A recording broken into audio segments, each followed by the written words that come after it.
দেখাবো ইলিশ মাছের দো পেঁয়াজা, তবে শুধুমাত্র একটু ডিম অ্যাড করেছি।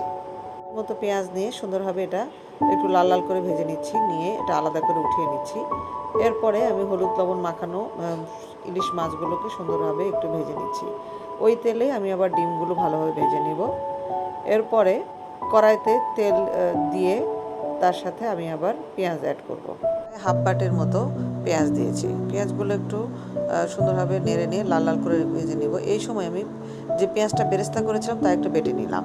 আর এই সময় শুকনো মশলা অ্যাড করছি, হলুদের গুঁড়া হাফ চামচ, লাল মরিচের গুঁড়া স্বাদ মতো, লবণ, কাঁচামরিচ, ধনিয়ার গুঁড়া, জিরার গুঁড়া দিয়ে সুন্দরভাবে একটু পানি দিলাম। আর এরপরে দিয়ে দিচ্ছি বেটে রাখা পেঁয়াজটা, দিয়ে দিচ্ছি ভেজে রাখা ইলিশ মাছগুলো।